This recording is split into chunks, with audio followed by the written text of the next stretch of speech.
There are various views on doll therapy and giving lifelike dolls and animals to dementia residents, many thinking that it has therapeutic benefits and brings relaxation and pleasure, and others that it's patronising and demeaning. But in terms of the dementia residents themselves, there's probably more pros than cons. Where I worked, there was one woman in the dementia unit of 30 who consistently and constantly felt that this baby doll was hers, and it was comforting and reassuring, and she got a lot from it. But most of the other dementia residents realised that that beautiful doll was not real, and it was more a source of entertainment and amazement that it could look so lifelike rather than them thinking that it was actually the real thing. But for those residents that get source of solace and comfort, then it's important for them to have that chance to be with that lifelike doll. And with this particular resident, it was actually the family that brought in the doll, and it had lots of wonderful outfits, and you could see that the dementia resident, she really did get so much from that lifelike doll, and the feelings that were engendered because of it. You could see that it did calm her down, and it gave her reassurance, and she was actually able to establish a loving connection. So that was good for her. But the other dementia residents, now and then they'd spend time with the doll, but and pass it round and enjoy it in that sense, but not as a constant source of comfort. Now, interestingly enough though, teddy bears are a very big thing. They are accepted and omnipresent, more so than dolls, I found, where I worked. And they really do come in so many sort of beautiful arrangements, you know, and they are so lifelike and cute. And so many of the female dementia residents would have little teddy bears either in their room, on their pillow, on their duchess, in their walking frame case, carrying it around. Teddy bears were the real deal.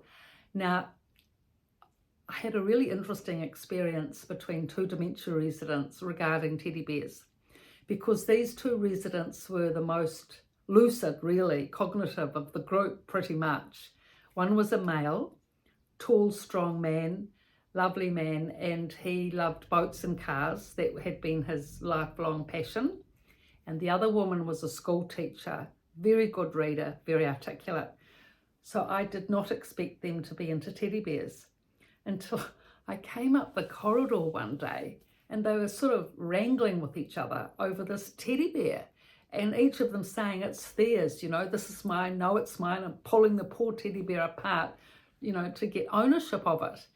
And I was particularly surprised that the man would have wanted that teddy bear. He had nothing like that in his room, but he was pretty, you know, convinced that it was his, and he did want it.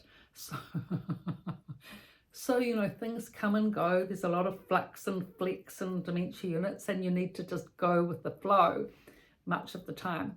Now, another thing that's really popular in dementia units as well is memorabilia of cats.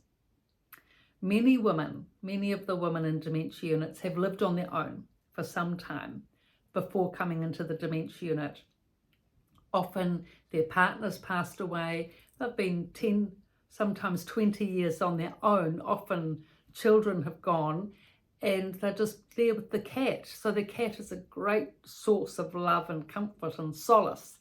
So when they come to the dementia unit, they really miss their cat. If they have to let that go, it's extremely difficult. So there was one lady who had been in this position. She'd been on a farm in the homestead way out in the wop somewhere, her and her cat. So leaving the cat was extremely difficult. But her daughter was a very insightful, kind person. She went all out. She got a beautiful big picture of her mother with the cat. It was a lovely picture, a very big picture, just the cat and her mother just shoulders up. And it was the central photo in the room, and it really brought, you know, the personality of the woman into being, because you could see the love that she had for this cat. And with that, she had cat books. The daughter brought in a whole lot of books on cats, so she had those to read. She had a cushion of a cat on her bed, and also a stuffed cat.